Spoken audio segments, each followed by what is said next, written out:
শান্তভাবে সহ্য করে নেওয়াটা অনেক ভালো। এই বন্ধু দেখ দেখ কি মনে দেখেন ভিডিও বানাই হাম।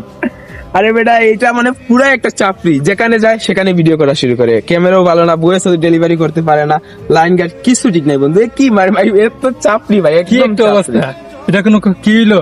ভিডিও হইলো এটা? হায়, কি এই বন্ধু থাম থাম থাম, দেখ কি মনে হইলো। এই বেটাই ওয়াইটাস ওরে ফিটিং দিয়া মগা বানিয়ে দিন, তোরা আমার সাথে থাক।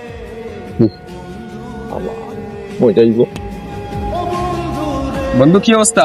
এই তো বন্ধু আলহামদুলিল্লাহ ভালো, তুই ভালো? হ্যাঁ আলহামদুলিল্লাহ ভালো আছি বন্ধু। তোরে তো দেখা যায় না বেটা, আর যে ভিডিও দিস বন্ধু। তোমার ভিডিও সেই। বন্ধু তুই চালিয়ে যা বন্ধু, একদিন তুই সফল হইতে পারবি বন্ধু, খুব সুন্দর হয়। আমরা আছি বন্ধু, নো প্রবলেম। আমরা তোর অনলাইনের দিকটা, আরে বেটা তোর ভিডিও আমরা সবসময় লাইক কমেন্ট শেয়ার এগুলা আমরা আছি বন্ধু, তুই চালিয়ে যা, ইনশাল্লাহ পারবি বন্ধু। তোর উপরে আমরা ভরসা আছে বন্ধু, তুই পারবি। ইয়া বন্ধু, তোরা আমার নিয়ে তোরা ভাবস, তোরা চিন্তা করস,